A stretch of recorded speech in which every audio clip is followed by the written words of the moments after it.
تشریف فرما ہیں senior voice chair person of this very group. اور ان کا تعارف تو ابھی حال ہی میں ہو گیا کہ ابھی دلی سے لوٹ کر آئی ہیں اور ان کی خواہش تھی کہ یہ وہاں جائیں, مقبوضہ کشمیر کی صورتحال خود اپنی آنکھوں سے دیکھیں اور پھر یہاں آزاد کشمیر کی صورتحال بھی اپنی آنکھوں سے دیکھیں اور ایز این انڈیپینڈنٹ باڈی جا کے رپورٹ کریں کہ ان کے تاثرات کیا ہیں اور ان کی اسیسمنٹ کیا ہے. ہندوستان میں جو رویہ اپنایا گیا, ان کو ڈیپورٹ کیا گیا, ان کو داخل نہیں ہونے دیا گیا, وہ آپ کے سامنے ہے, وہ خود بتا دیں گی.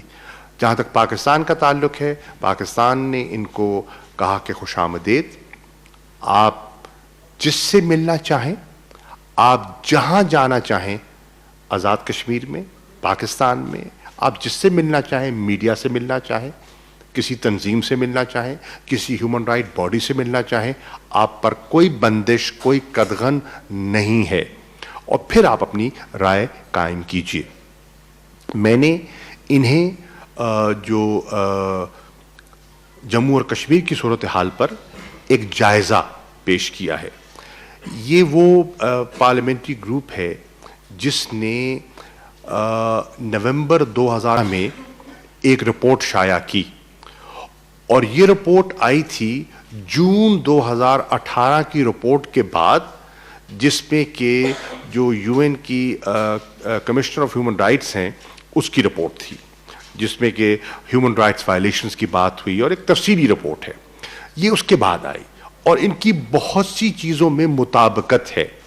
میں نے ایک تو ان سے درخواست کی ہے کہ سیکرٹری جنرل کا دورہ بھی ہوا, وہ بھی میں نے شیئر کیا, کہ ہم نے ان سے بھی درخواست کی ہے کہ 5 اگست کی صورتحال کے بعد ہم سمجھتے ہیں کہ تیسری رپورٹ آنی چاہیے, بہت ضروری ہے, کیونکہ 5 اگست کے بعد ایک ڈرامیٹک شفٹ آیا ہے, سچویشن میں بڑی تبدیلی آئی ہے, اور وہ سچویشن جو ہے وہ بگڑی ہے, بہتر نہیں ہوئی, بگڑی ہے. اور ابھی بھی تقریباً 200 دن ہو گئے ہیں اور وہ لاک ڈاؤن, وہ سیج جو ہے وہ جاری ہے. مجھے امید ہے کہ یہ بھی اپنی رپورٹ دیں گے اور اپنی ویوز قائم کریں گے. تو میں نے جو پاکستان کا نقطہ نظر ہے ان کی خدمت میں پیش کیا, اور جو ان کے سوالات تھے ان کو میں نے جواب دینے کی کوشش کی. تو ان ابتدائی کلمات کے بعد I will give you the floor and you can say what you want to, and then you, sir, and then we'll have questions.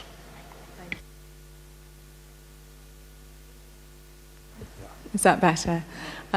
First of all, my apologies for keeping everybody waiting. We had a very full and frank discussion with the Foreign Minister, and I'm very, very grateful to him and to the Pakistan government for facilitating this independent trip of the all-party group on Kashmir from the UK Parliament.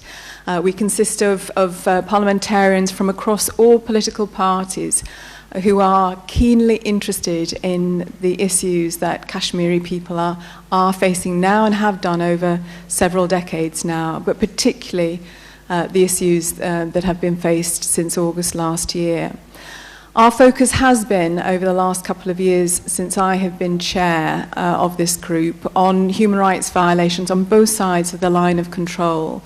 And we sought to come to visit Pakistan and Azad Kashmir so that we could detail about what was happening, to speak with people there, officials, but also, as I say, real people to get their experiences. We also sought to visit India and Jammu and Kashmir. Unfortunately, that hasn't happened, but hopefully in the future it will.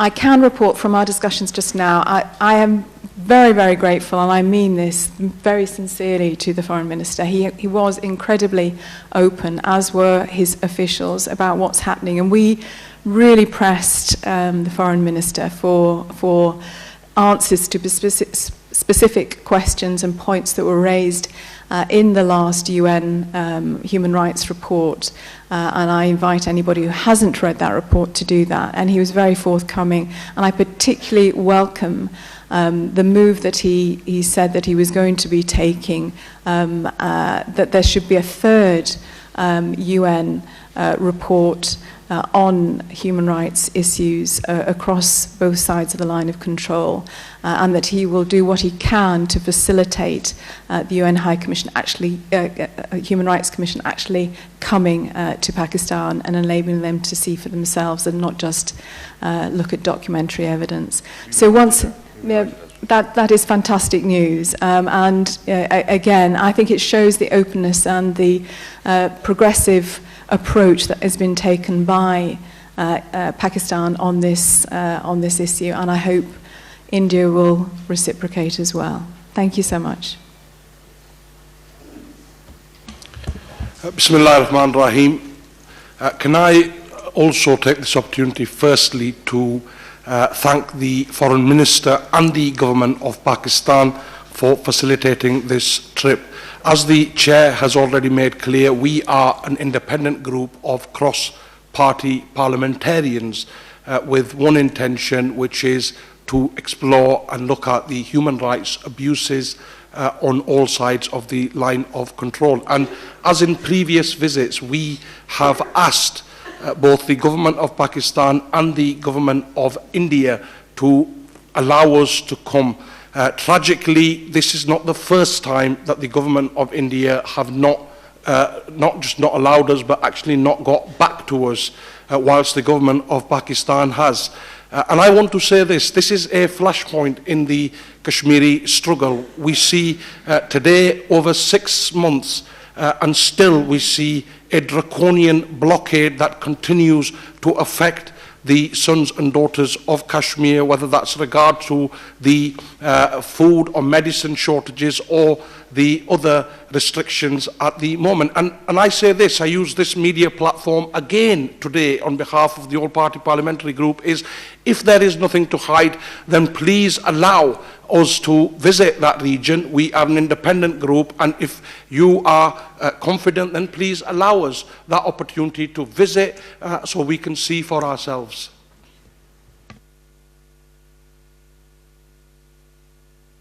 Isa from Indus TV.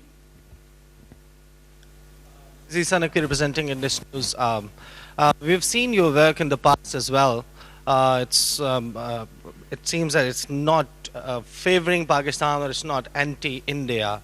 It talks about human rights. After 5th of August, there have been issues of access on the other side of the line of control. This is what we have seen. The media reports about it. The media doesn't have access. The international media doesn't have access. The UN military observers, they do not have access. And the international observers, recently there was an incident of such kind as well. What do you have to say about that? You will be visiting the Azad Jammu and Kashmir on the Pakistani side, but on the other side of the line of control, there is an access issue. Thank you. Well, as I mentioned in my opening remarks, that is a source of real concern. So when we were planning this trip, we wanted to make sure that the delegation visited both India and Jammu and Kashmir and have access in the same way that we've been facilitated by the Pakistani government. As Imran has said, I have had no responses to my requests for a delegation to go to Jammu and Kashmir, none whatsoever. But I do hope that India will take the opportunity to reflect on this, to reflect on Pakistan's approach to addressing the issues that it has faced in its different parts of the country, and how they're responding to the report from the UN, to take this opportunity, as I say, to become more open, to allow us to independently see. As again has already been said, we are an independent group. We are not anti-India or pro-Pakistan. It is pro-human rights. Heather, please. Thank you, ma'am. We have earlier heard you at Institute of Strategic Studies very briefly, and you were saying that you are pro-human rights. So it is in the context of pro-human rights that human rights situation is worst in Indian-held Kashmir. Merely expressing concern our condemnation, it cannot be the compensation to the miseries of the people of Kashmir over there. British Parliament, this House of Commons is very powerful, and British government is answerable to the House of Commons. So what beyond this condemnation are concerns, what measures you will suggest to 10 Downing, to the most powerful Prime Minister, the British Prime Minister, for an end to this repression in Indian-held Kashmir? And your voice could be, excuse me, could be heard in Brussels, which is EU's headquarters, could be heard in Washington as well. So what forceful measures you will suggest to improve situation of human rights in Indian-held Kashmir? Thank you. Please don't be under any illusion that we are not doing that.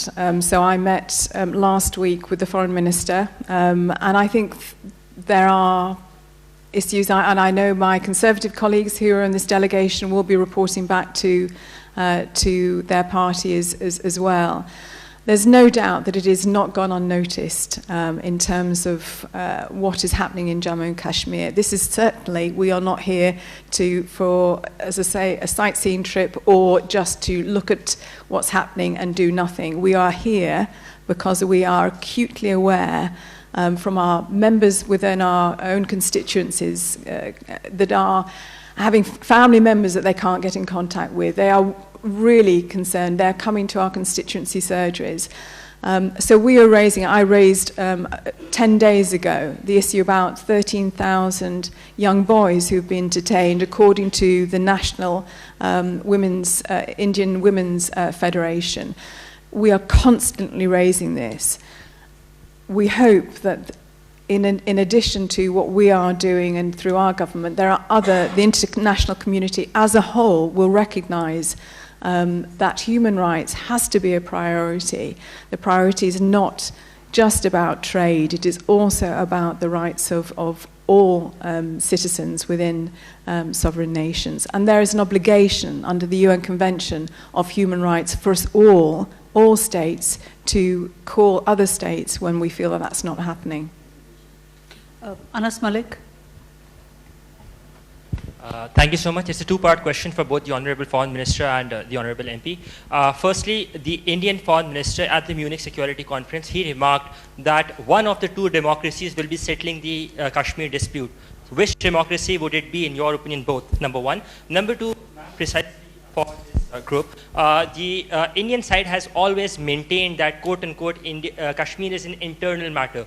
You being the chair of the group, how do you see this claim, given that you've already issued reports as well and it hasn't been much made in by the Indian government? Thank you.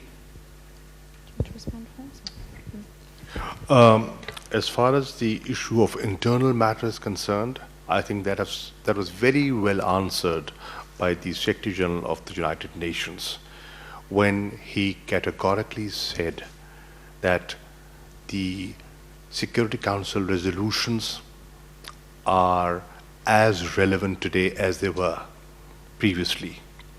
So, if that is so, then it is no longer an internal matter. It is an internationally recognized dispute, and the Secretary General of the United Nations endorses that. He said so in so many words. He also said categorically that he is concerned about human rights violations. He said it in Islamabad, you were there, and he said it in Lahore when he was engaging with the press at Kartarpur. So that's very obvious. The statement made by Jaishankar, Minister for External Affairs, that's his opinion. And everybody has a right to have an opinion, that one democracy will take a decision. That democracy has taken a decision, and that was on the 5th of August.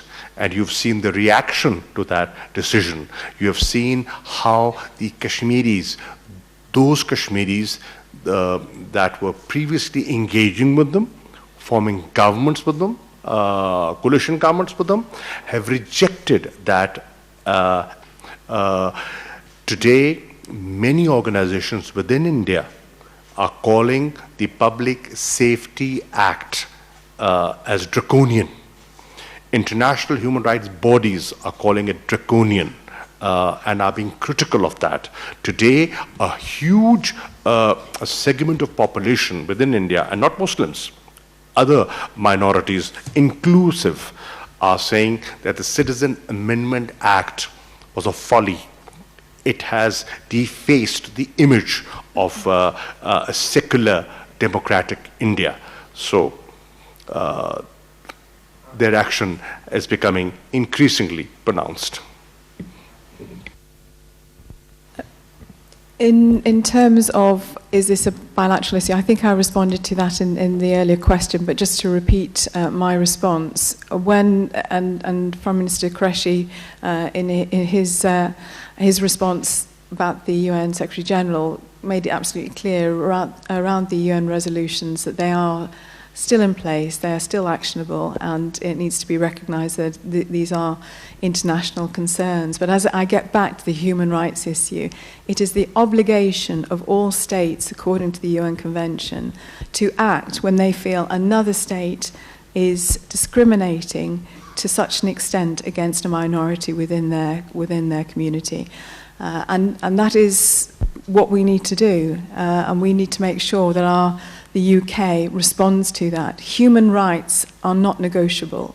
They are for everyone, regardless of gender, regardless of age, disability, religion, ethnicity. They are for all of us.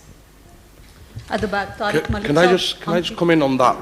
2 points, please. The first thing I want to say is, just to conclude on that point, human rights can never ever be bilateral issues. Human rights are always international issues for the international community, and anybody reverting away from that point needs to go back and check the rule book in terms of what the international law says. The other point the Foreign Minister raised, the Indian Armed Forces Special Powers Act and the Public Safety Act are both draconian legislations that are recognised again in international law as illegal, and therefore the international community again has an obligation to call those things out. And one of the things we in the UK have a moral and historic duty about this issue, and we can't shy away from that issue. We must come out, and governments of all stripes, quite frankly, have shied away from that issue, and they must be bolder, and we must help to assist resolve that.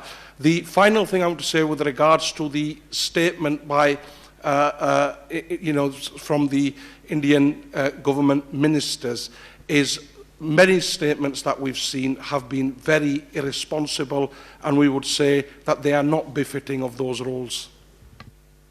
Tariq, at the back. Tariq Malik, at the back, please. Thank you. Thank you very much. This is Tariq Mahmood from Hum TV. Ma'am, we see that international efforts are going on. The UN Secretary General has also said that the UN Security Council resolutions must be implemented, and they are as relevant as they were. But we see that the ongoing kind of genocide in Indian occupied Kashmir. What UK is a very, very important member of international community. On international, you have a say on international forums as well. What is the way forward as we see there is internal pressure building on the government of Pakistan that to do more and to stop and to do something to stop the human rights violation? What is the way forward?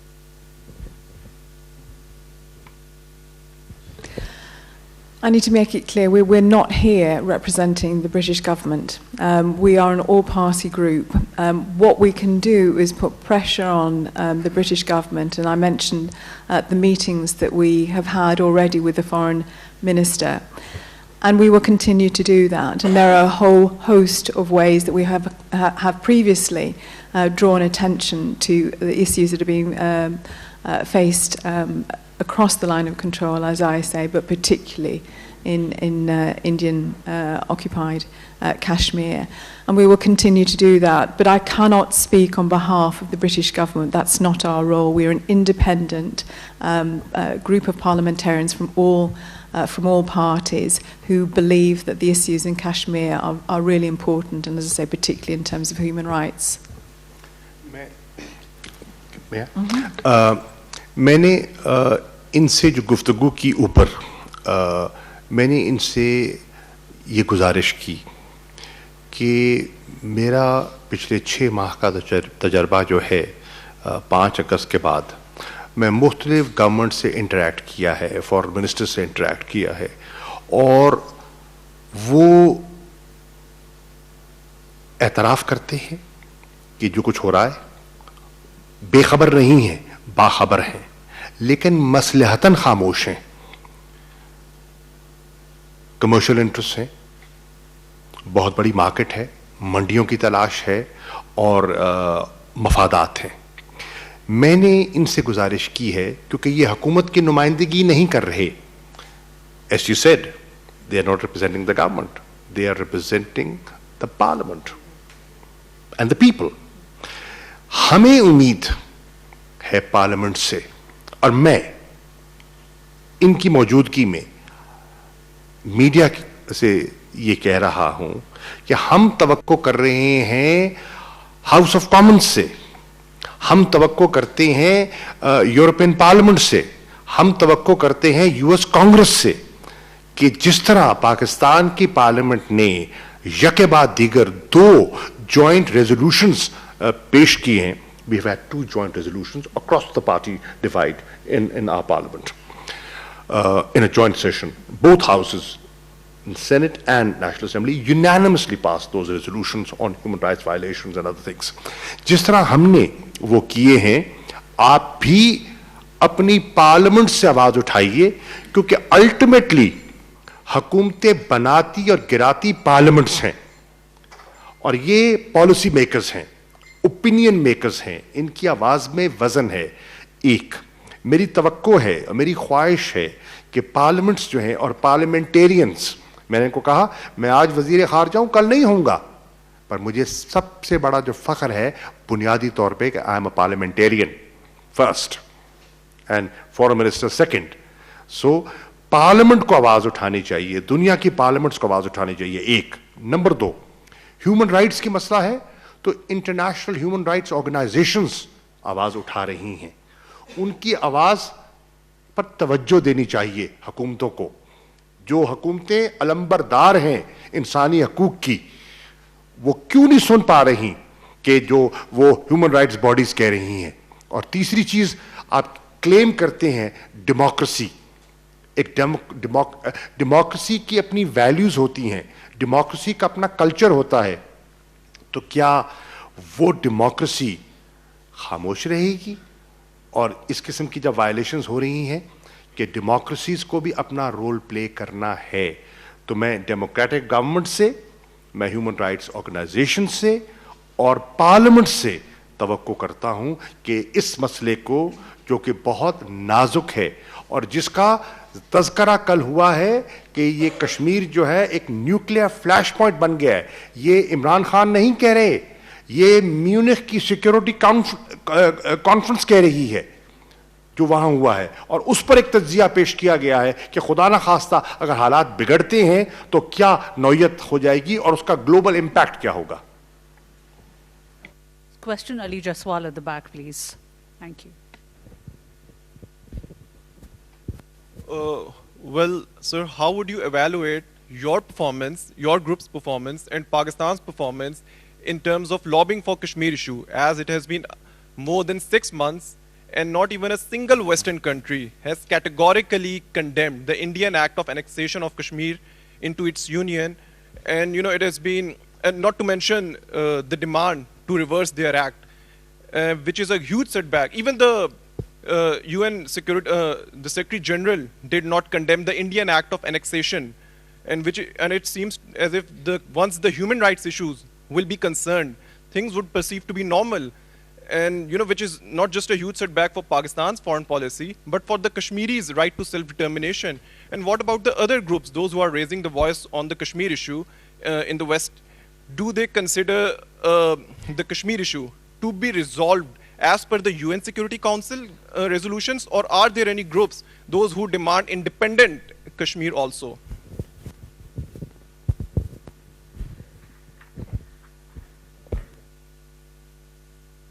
Where do you want me to begin? If it was more like a statement than a question, but I'll try and pick the question out of the statement. You see, you have to build on a situation that had not been discussed for years, an issue that was a live issue, a very real issue, but was put on the back burner because the world was involved in other things, and Pakistan was involved in fighting extremism and terrorism, on the Western side. After 54 years, we have gone back to the Security Council. A beginning has been made. The Secretary General, how many Secretary Generals even said that prior to this Secretary General? Recall and rethink, and you will understand it takes time. It takes time. It's a long haul. I wish it could be solved like that. Who would be happier than myself? But you have to chip. You have to continue chipping. And obviously, this just cause, sooner or later, the world will realize that they cannot ignore this very, very serious issue. And the people of Kashmir, I think, the people who are paying a huge price through their personal sacrifice, will not let that happen. Thank you very much. Can I respond to that question? So can I just respond to that? Because I share the frustration. I share the frustration in the question or in the statement that was made. But as Foreign Minister Qureshi has just said, look, this is the longest running land dispute in the world. It has been escalated by India in terms of the actions that they took on the 5th of August. We are here to, again, bring focus to that. And there is commitment from the Pakistani government to do the right thing, to allow human rights organisations in, to have a third report, and to make that difference. We, as a group of parliamentarians, will take this back and our observations back to lobby our government. But, with the geopolitical significance of two nuclear powers at loggerheads with each other, I think, the sentiment in the comment wasn't particularly fair. I understood the frustration, but the sentiment wasn't particularly fair. Thank you. नाज़रीन, गुफ्तगू सुन रहे थे आप बरतानवी अरकान parliament की वज़ीर ख़ारजा के हमरा न्यूज़ कॉन्फ्रेंस करते हुए। वज़ीर ख़ारजा का ये कहना था कि मकबूजा कश्मीर में मुसलसल कर्फ्यू है और इस मौके